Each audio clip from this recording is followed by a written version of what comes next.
मतदान हा लोकशाहीचा पाया आहे आणि प्रत्येक पात्र नागरिकानं हे अत्यावश्यक राष्ट्रीय कर्तव्य पार पाडलं पाहिजे। 20 नोव्हेंबर रोजी होणाऱ्या विधानसभा निवडणुकीसाठी नागपुरात अधिकाधिक मतदानाला प्रोत्साहन देण्यासाठी कामत रेस्टॉरंटच्या सहकार्यानं समृद्ध भारत संपन्न महाराष्ट्रानं जबाबदार नागरिकांना आवडत्या डिशवर 30% सवलत देण्याचा उल्लेखनीय उपक्रम हाती घेतला आहे। या उपक्रमाअंतर्गत मतदानाचा पुरावा म्हणून मतदारांना त्यांच्या बोटावरचे शाईचे चिन्ह दाखवल्यानंतर कामत रेस्टॉरंटमध्ये त्यांच्या आवडत्या पदार्थावर 30% सवलत प्राप्त करता येणार आहे। ही खास offer Kamat restaurant Dharampeth tower Shankarnagar येथे सुरू असून निवडणुकीच्या दिवसापासून अर्थात 20 नोव्हेंबर पासून ते 30 नोव्हेंबर 2024 पर्यंत 10 दिवसांसाठी ही ऑफर वैध राहील।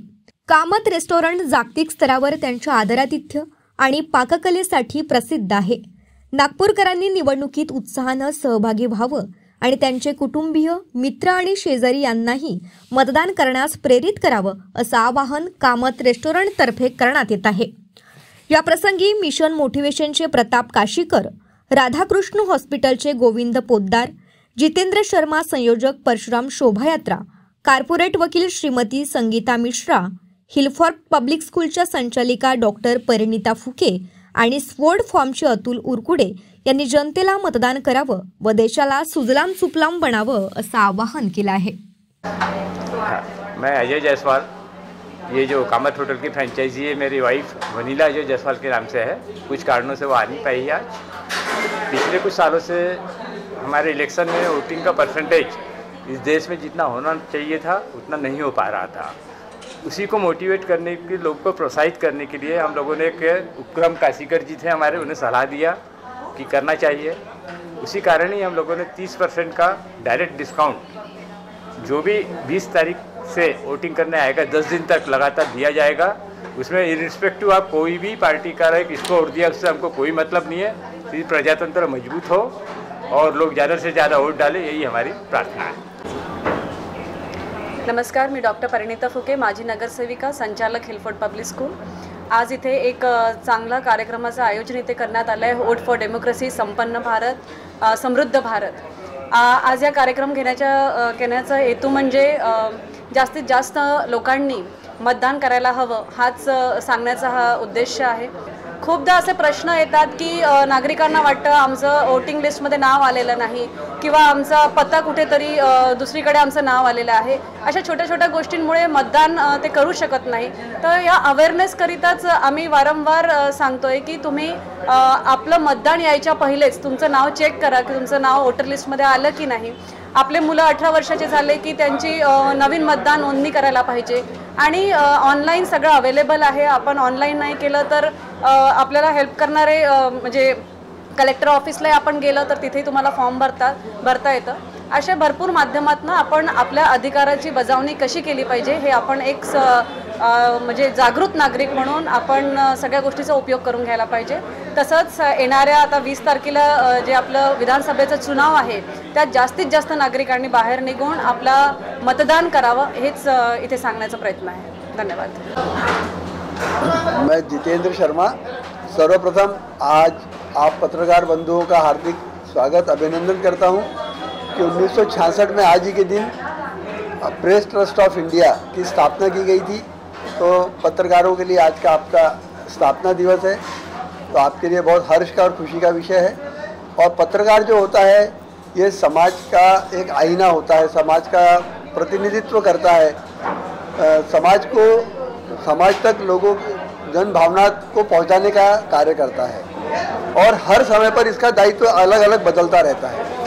चुनाव के समय पर माहौल क्या है, कौन सा प्रत्याशी क्या कर रहा है, किसी ने क्या काम किया, ये सब चीज़ें भी आपके माध्यम से जनता तक पहुंचती है। वोट देना चाहिए, यह हमारा जो संविधान के अंतर्गत हमें अधिकार मिला हुआ है, तो हमें अपना वोट देना चाहिए। और मित्रों, जैसा कि अभी पहले चर्चा में बात आई कि वोटिंग परसेंटेज कम हो रहा है, उसके बहुत से कारण हो सकते हैं कि नेताओं के प्रति आम जनता का कुछ क्षोभ भी हो सकता है। तो इन सब के लिए भी संविधान में हमारे इलेक्शन कमीशन ने व्यवस्था की है कि आप नोटा का बटन भी दबा सकते हैं।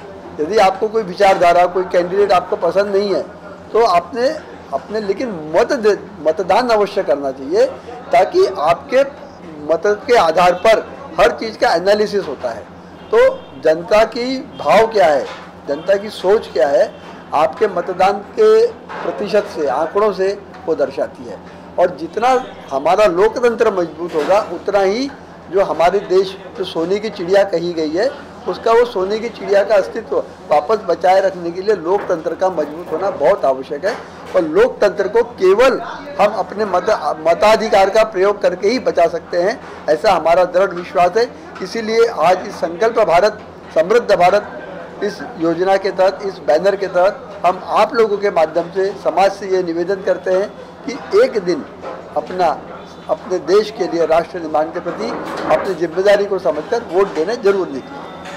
लोगों का काफ़ी धन्यवाद कि इस तरीके से आपने वोटिंग अवेयरनेस का एक ये जो मुहिम छेड़ा है, और इतना अच्छा ये मूवमेंट है कि यहाँ सब लोगों को अपने लोकतांत्रिक इसमें जो राइट्स हैं अपने हर इंडिविजुअल पर्सन के, वो अपने राइट्स को वो अपना in a proper way they use them, अच्छे से वो उसका यूटिलाइजेशन करें और सही व्यक्ति को अपना वोट प्रदान करें, ताकि हर इंडिविजुअल की एक अपनी खुद की जिम्मेदारी है कि वो अपने, जैसे उसकी समस्या है कि हमारे पास इलेक्ट्रिसिटी नहीं है, हमारे पास वाटर नहीं है, हमारे पास ट्रांसपोर्टेशन नहीं है, तो ये आपकी जो बेसिक नीड्स है, ये आपके एक नेता के ही थ्रू आप उसको सॉल्व कर सकते हैं। और इस छोटी छोटी सी प्रॉब्लम का सॉल्यूशन चाहिए तो आपको एक अच्छा नेता चुनना है, और वो नेता चुनने के लिए वोटिंग एक लोकतंत्र इसमें एक अच्छा ज़रिया है।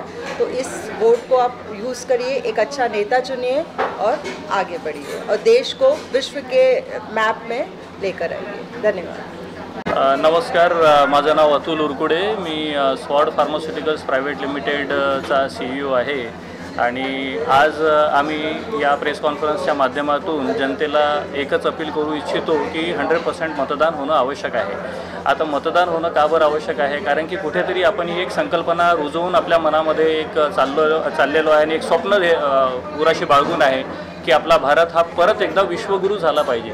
तर विश्वगुरू होण्यासाठी आपल्याला त्या विश्वाच्या पटलावर आपलं नाव जर नोंदवायचं आहे तर आपली पहिल्यांदा राजनीती ही मजबूत करावी लागेल विश्व या स्तरावर, आणि त्याकरता आपले ही जी भारत ही विश्वगुरू ही जी संकल्पना आहे, या संकल्पनेला आपल्याला सगळ्यांपर्यंत पोहोचवायचं आहे आणि त्याची सुरुवात होते हे आपला जो मूलभूत अधिकार आपल्याला संविधानाने जो दिलेला आहे तिथून, आणि तो जो अधिकार आहे की आपल्याला वोटिंग करणे आवश्यक आहे। जे पण पार्टीला, ज्या पार्टीची आपल्याला विचारधारा चांगली वाटते, ज्या कार्यकर्त्याचा आपल्याला स्वभाव पटतो किंवा तो आपले काम करू शकतो, आपल्या देशाला एक चांगल्या मार्गावर नेऊ शकतो आणि समृद्धी घडवून आणू शकतो, त्या पार्टीला किंवा त्या नेत्याला आपलं वोटिंग करणं हे आपलं परम कर्तव्य आहे आणि ते आपण केलं पाहिजे। वोटिंग से विश्वगुरू तक, हा मी संदेश देऊ इच्छितो आपल्या माध्यमातून। धन्यवाद। नमस्कार, माझं नाव मेघश्याम श्रीराम दळवी आहे आणि मी बेसिकली करिअर कन्सल्टंट आहे। पण गेल्या 40 वर्षांपासून आम्ही ग्रामगौरव शिक्षण संस्थेच्या माध्यमातून निःशुल्क आणि गरीब आणि होतकरू विद्यार्थ्यांना निःशुल्क शिक्षण पुरवतो आहे आणि याच्याच माध्यमातून आम्ही भारत देशाच्या सेवेचा एक प्रयत्न नित्य करत असतो।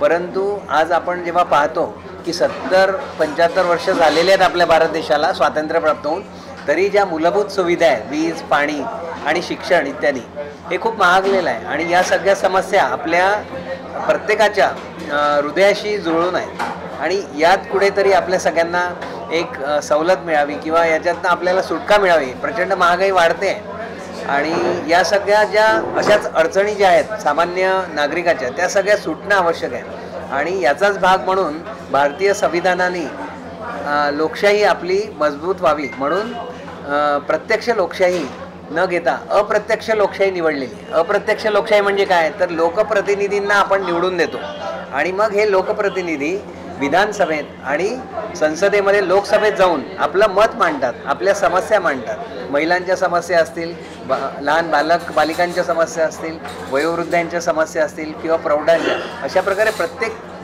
समाजाच्या प्रत्येक घटकाच्या समस्या ते मांडण्याचं काम करत असतात आणि अशा वेळेस योग्य लोकप्रतिनिधी निवडणं हे आपलं परम कर्तव्य ठरतं आणि म्हणूनच प्रत्येक व्यक्तीने अगदी 18 वर्षापासून तर सर्व वयोवृद्ध व्यक्तींनी पण जाण्याचा प्रयत्न केला पाहिजे कारण भारतीय निर्वाचन आयोग जो आहे तो घरी पण जाऊन जे वयोवृद्ध आहेत, दिव्यांग आहेत किंवा ज्यांची शारीरिक स्थिती अस्वस्थ आहे अशांसाठी घरी पण मतदानाची व्यवस्था त्यांनी केलेली आहे. आणि मी एक शिक्षक म्हणूनही कार्यरत असल्यामुळे माझी नियुक्ती एक पोलिंग ऑफिसर म्हणून एका मतदारसंघात होणार आहे.